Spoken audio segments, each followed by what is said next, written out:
Entre o início da década de 1990 e meados de 1995, a zona rural de Nova Friburgo, no interior do Rio de Janeiro, foi palco de uma das histórias criminais mais perturbadoras da história do país: os crimes dos irmãos necrófilos, Ibrahim e Henrique Oliveira. Filhos de uma família de lavradores, os irmãos cresceram em condições de extrema negligência e violência.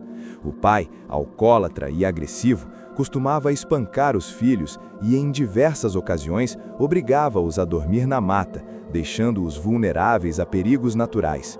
A mãe, com pena, alimentava-os à distância, jogando comida pela janela. A infância, marcada por medo, abandono e violência física, acabou moldando personalidades distorcidas e criando um vínculo intenso e disfuncional entre Ibrahim e Henrique, um vínculo que, mais tarde, se refletiria em crimes de extrema brutalidade. O primeiro caso de homicídio ligado aos irmãos ocorreu em 1991, quando o corpo de Eliana Macedo Xavier, de 21 anos, foi encontrado em meio à mata na região de Rio Grandina. Ela estava estrangulada, com sinais de violência sexual e partes do corpo parcialmente devoradas por animais silvestres. Documentos, uma carteira e objetos pessoais foram encontrados próximos ao corpo, evidenciando a ausência de planejamento criminoso típico de outros serial killers. O crime parecia mais impulsivo e cruel. A investigação inicial, porém, não conseguiu apontar suspeitos com provas concretas. Meses mais tarde,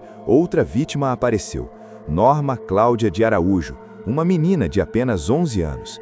Ela foi encontrada estrangulada com arame e também apresentava sinais de abuso sexual pós-morte, deixando um padrão perturbador que conectaria os crimes. A polícia começou a suspeitar de Ibrahim e Henrique, mas na época não havia evidências suficientes para uma prisão definitiva.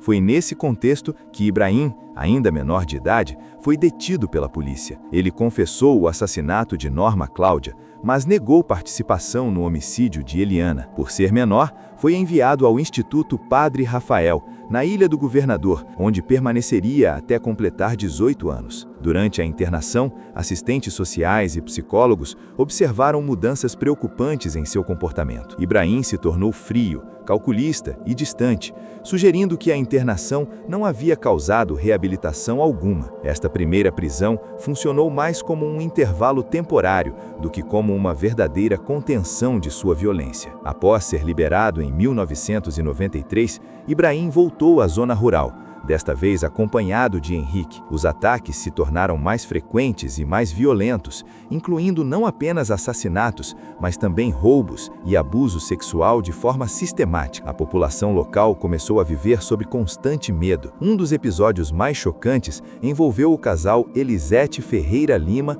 e João Carlos Maria da Rocha. Eles haviam saído para descansar em uma cachoeira, um local isolado e tranquilo, quando foram surpreendidos pelos irmãos. João, tentando proteger sua esposa, foi atacado primeiro e morto com golpes repetidos, enquanto Elisete foi rendida e sofreu violência sexual. Ela sobreviveu apenas porque os irmãos se distraíram por alguns minutos, permitindo que ela fugisse correndo pela mata, ferida e em choque. O relato de Elisete descreveu a frieza de Ibrahim, que comandava os ataques, e a hesitação de Henrique, que parecia dividido entre obedecer ao irmão e sentir algum tipo de remorso. Esse episódio mostrou o nível de violência que os irmãos eram capazes de infligir e deixou a população em estado de alerta total. Com o aumento dos ataques, a população reagiu de forma desesperada. Moradores invadiram e incendiaram a casa da família Oliveira, mas os irmãos continuavam a se esconder na mata, usando seu conhecimento do terreno e das trilhas para escapar das autoridades. As noites se tornaram tensas,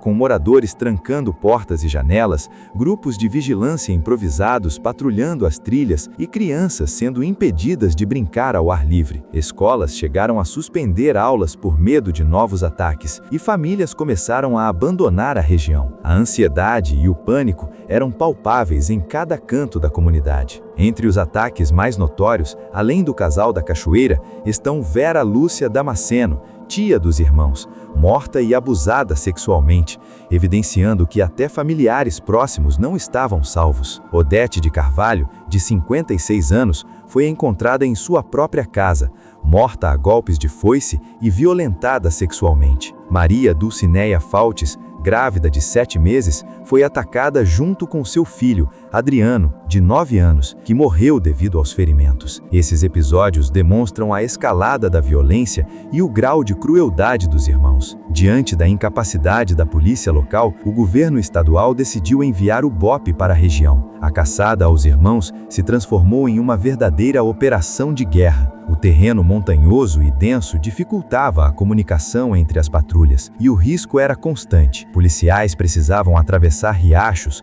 subir morros íngremes e lidar com cobras e animais peçonhentos. Cães farejadores foram utilizados, civis que conheciam a mata se juntaram à operação, e estratégias de camuflagem foram aplicadas para tentar surpreender os criminosos. Durante semanas, os policiais montaram patrulhas móveis e fixas, monitorando trilhas, escutando movimentos noturnos e aguardando qualquer sinal dos criminosos. O clima de tensão era enorme. Os moradores assistiam das casas, torcendo pela captura, mas temendo retaliações. A captura de Ibrahim se deu de forma violenta.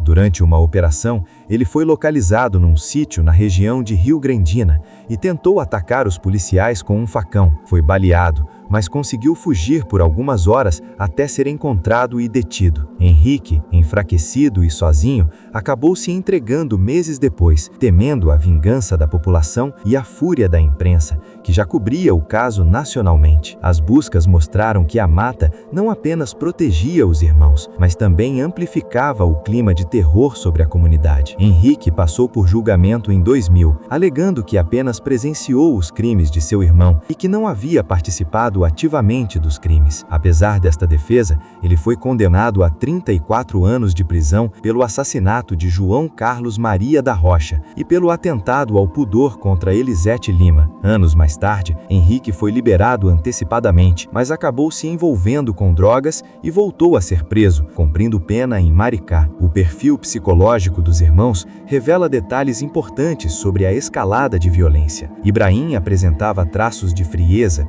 impulsividade extrema e prazer na violência, enquanto Henrique era descrito como altamente influenciável e com possível deficiência intelectual. Juntos, eles formavam uma espécie de loucura a dois, onde um amplificava os impulsos do outro, criando um ciclo de violência contínua. Ao longo de 4 anos, a dupla percorreu uma área de aproximadamente 300 mil metros quadrados da Mata Atlântica, ceifando a vida de 14 pessoas, 12 mulheres, um homem e uma criança. O impacto desses crimes foi devastador para a comunidade local, que passou por medo constante, desconfiança e um sentimento de abandono diante da ineficácia das autoridades. A imprensa da época destacou a brutalidade dos ataques, a dificuldade da polícia em lidar com a mata densa e a repercussão social do caso, que incluía críticas à violência policial, racismo estrutural e negligência social. O caso dos irmãos necrófilos